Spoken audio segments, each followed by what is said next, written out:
This mansion, the most expensive ever purchased in LA, went for $150 million and was bought a few years ago by Fox Corporation CEO Lachlan Murdoch. By the way, it's such a coincidence that Lachlan works for Fox because his daddy, Rupert Murdoch, owns the company.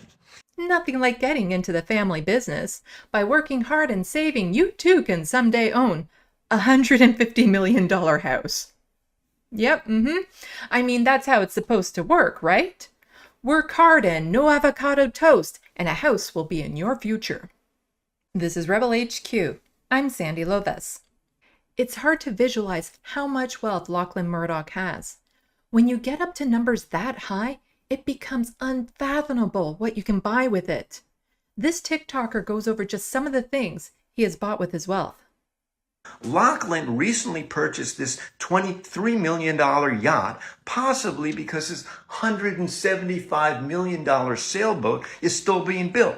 But don't worry, Lachlan has room for both yachts because he recently bought this $30 million boat shed. How much time is he planning on spending on these yachts? To spend that kind of money for something that will end up in a shed? And I thought my power drill was a waste of money. Lachlan flew from his $150 million LA home on his $90 million jet without stopping at his $29 million equestrian estate in Aspen to his $23 million home in Australia, then possibly was driven in his $400,000 Maserati, or maybe it was one of his two custom-built $300,000 Porsches. I'd be happy with one of those. I'll go cheap and settle for one of the $300,000 cars. But I gotta know, if one of his cars were to go missing, would he even notice? Oh, wait, why was he traveling? To make a speech in Sydney where he took countless swipes at, get this, the elites, because who knows more about the elites than billionaire Lachlan Murdoch? So, for all you fervent Fox viewers, you should know that being the head of a despicable, lying media network with a horrible reputation for sexual harassment is incredibly profitable. What do you think? Lachlan doesn't consider himself an elite? Of course he knows he is one. He's just branding himself that way to be more relatable to the people he's planning on ripping off. All of that money, when added up, according to my calculations, comes out to $668,681,160. Lachlan spent all of that and still has billions left over. As a kid, a lot of us dreamed of being a superhero. We wish we had the ability to help others. Most of the time, it's because we've seen how much the people around us suffer. Good, loving people struggling to get by who need a break. I can't imagine the kind of soul a person would have to when it's in their power to profoundly change the lives of millions of people, but chooses not to.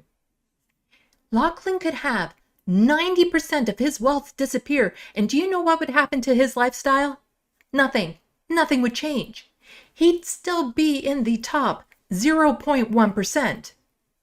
If that 90% was put back to the people, funding projects, building homes, buying progressive politicians, the lives of hundreds of millions of people could be drastically improved. No one needs that level of obscene wealth. At that point, nothing you could buy would improve the quality of your life. You'd already have far more than you could possibly need. You'd be buying things to simply show off. But okay, maybe there's a few people out there who think they're going to make it big someday, and the thought of their wealth being capped upsets them. Fine.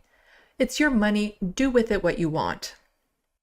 What makes Lachlan particularly vile is being a CEO of Fox News, a network where the news personalities regularly insult and talk down to people for not being rich. They blame people for the legislative poverty they're forced to live in. They say people need to work harder to get themselves out of that situation. Most of the working class work harder in 1 week than those hosts do in an entire year, yet workers starve and are called lazy by the people who are also born into wealth and are given every break-in advantage possible and who will never know what it's like to struggle to exist. This network, which has had countless cover-ups and accusations of sexual and racial harassment perpetrated by the stars of the shows and the powerful people behind the scenes. Rupert Murdoch, who, to my surprise, is still alive, once said these are isolated incidents. If you have to pluralize incidents, it's not so isolated. Fox News has spread misinformation and conspiracy theories, which has led to real-life harm. U.S. democracy is at a fragile breaking point, largely in part by the influence of Fox News, which followed the direction of the Murdoch family. If the rich continue to hoard wealth, keeping billions out of the economy, they're lighting the barbecue to a pitchfork soiree, and they're not going to like what they find on the menu. For more of my stuff, look for me on social medias left of the box. Don't forget to hit buttons and leave comments. Thanks for watching, and until next time, get informed, get involved.